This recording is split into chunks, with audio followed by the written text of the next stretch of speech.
Oh. Okay, viewers, we're back. That was just a knockoff of some of the things that Nintendo Capri Sun does every now and then. I'm sure you've heard a few, especially back in the day, him doing that sort of intro and such. Felt like reminiscing on that kind of vibe, so yep, we're just gonna take care of like this, finish up this ice dungeon and we'll be on our way, you know, so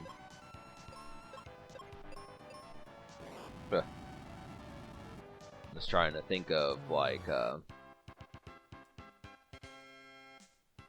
yeah, like I was doing a recording of this and I forgot to hit record. I'm glad that I caught it before I had completed the 15 minutes because I think I was at about like 4, 5, 6 minutes or something. But something I was talking about in the fake recording session that didn't actually happen was I was kind of saying like, yeah, I mean, if you've been watching this playthrough since episode 1 and it's at episode 12 now, I wonder, depending upon when you're watching it, if you can hear like the birds chirping in the morning and see the pink sun coming up in the sky and stuff, meaning sunrise is happening and it's time to start getting coffee and think about the work sessions and such. It's good sessions being able to do that. I mean, I feel like that's kind of elemental with what I want to do with some of my LPs on this YouTube channel, is just to kind of have, or I mean, because not every fellow out there is going to be first shift or second shift, or where they have a bedtime of like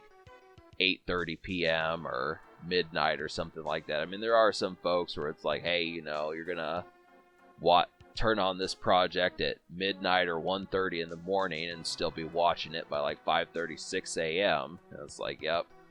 This game, it can do it. I guarantee it's built for the duration. It's definitely something. I mean, this is like the 6th episode we've been in this damn dungeon now. The whole situation. And I know some of the other ones are going to be the same way. Just kind of it fits with the theme. I definitely feel like if you watch this later on and you're watching this in like November, December, January, there's definitely some good stuff about it just because it's perfect for winter. Even if you don't watch like the later dungeons that have different seasons and stuff, just watching these 5 episodes just because it's Christmas season or Thanksgiving season or Valentine's Day, something like that, you know, there's plenty of good reasons to watch, to come back to the Ice Pyramid now and then. I mean, I do that with some games. I'll watch, you know, I'll get like a food I really like and I'll find a video that is fun to watch while I eat.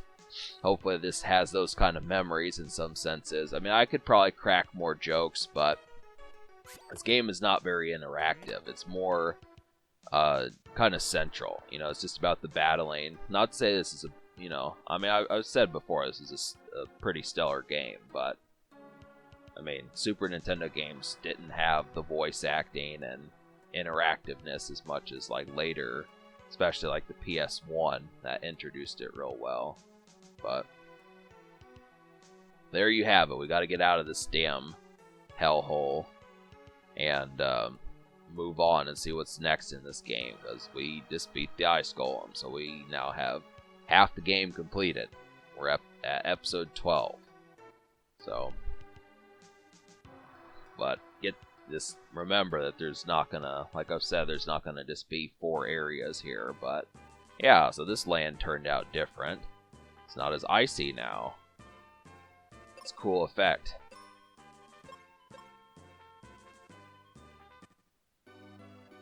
Yeah, look at Aquaria.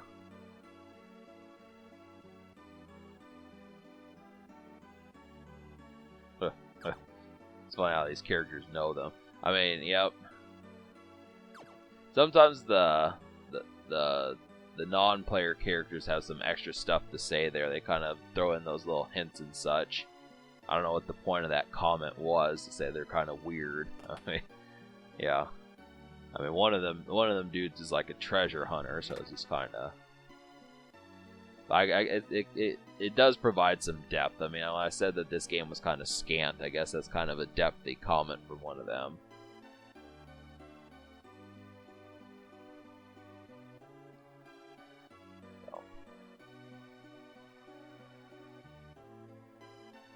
Yeah, we're not quite entirely finished with this area yet. We still have a little bit more to kind of figure out and get the wherewithal about.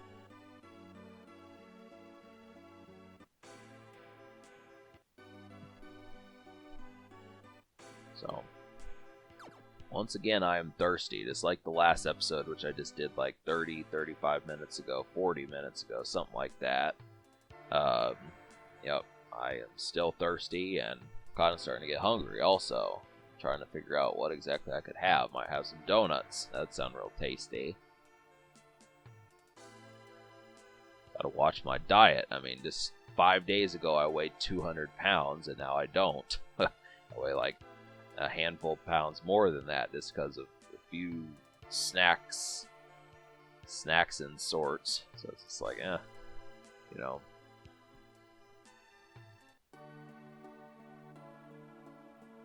Let's figure out what's going on here.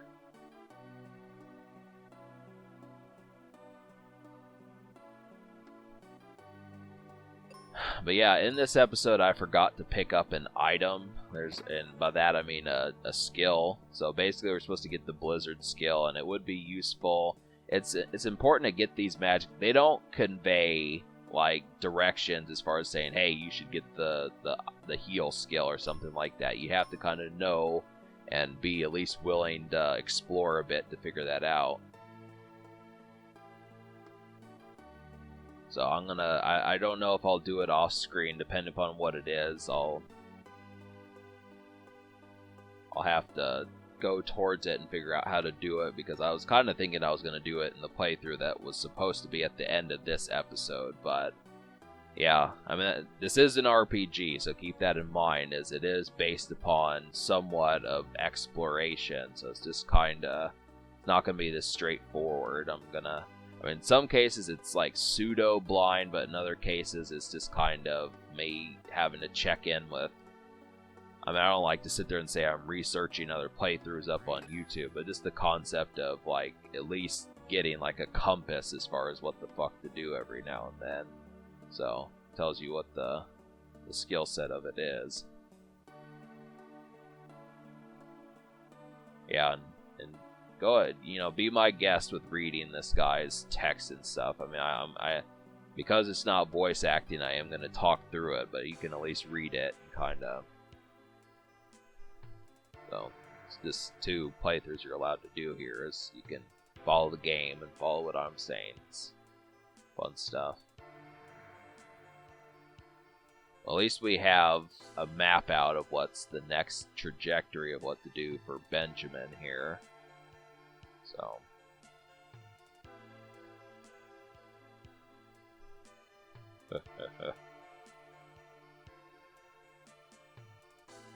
Got any sneeze, so that might be loud, I don't know. Oh.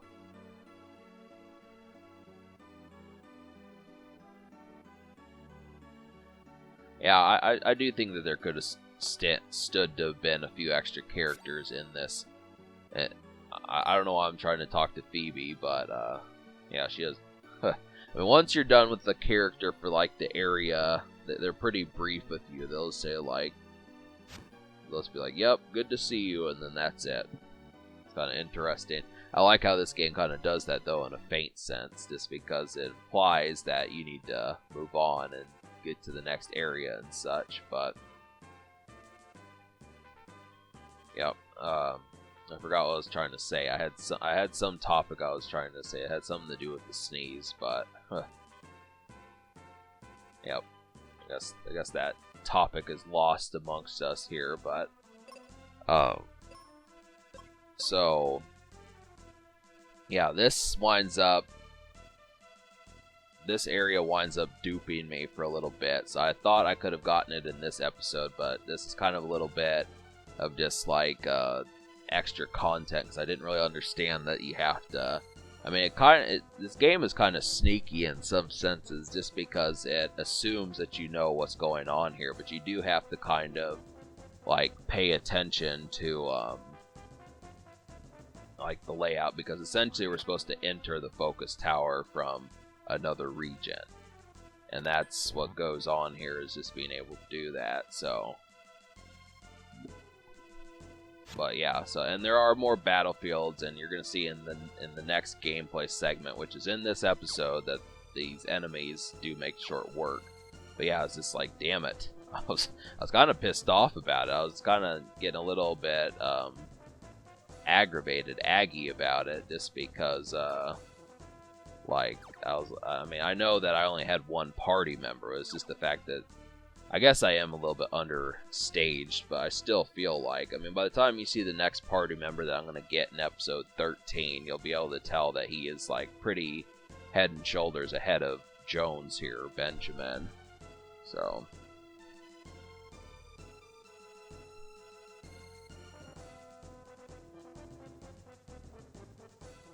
yeah. Yep, I wound up figuring it out, so.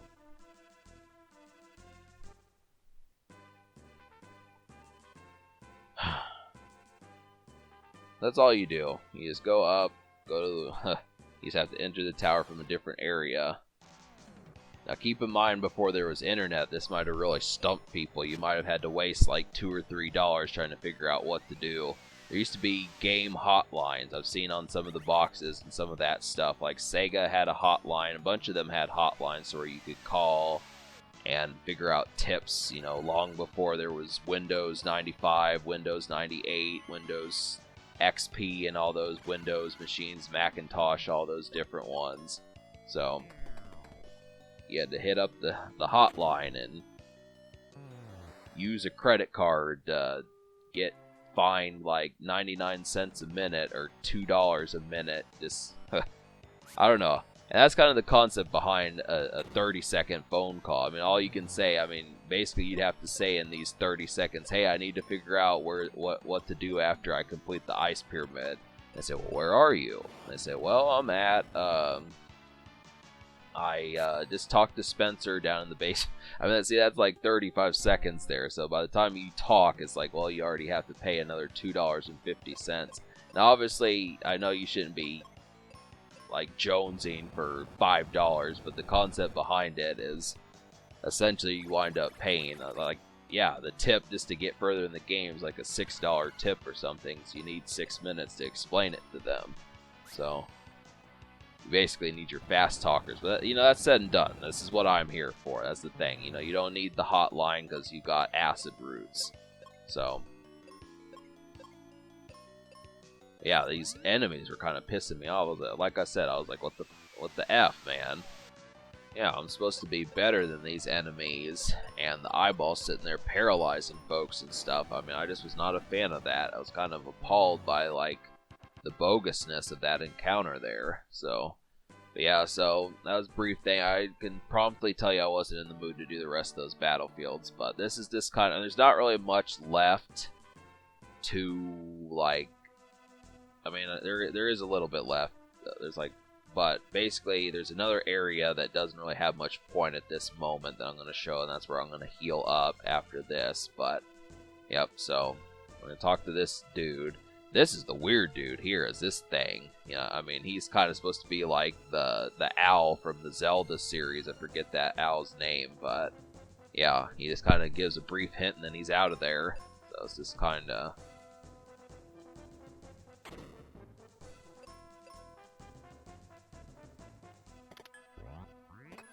We get some stronger armor, which we probably could have used a little bit before that, but yeah.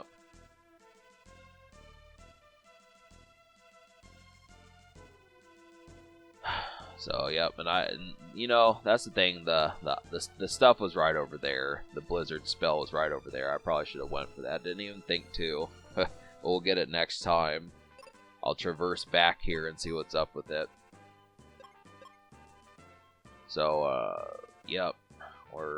We're heading into the next area. We're out of the ice pyramid and basically gonna save, and there's something else I was trying. I don't remember, but just stay tuned for part 13 and we'll keep going here. So, yep.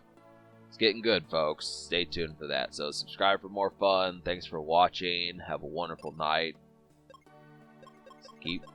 Stay posted here, folks.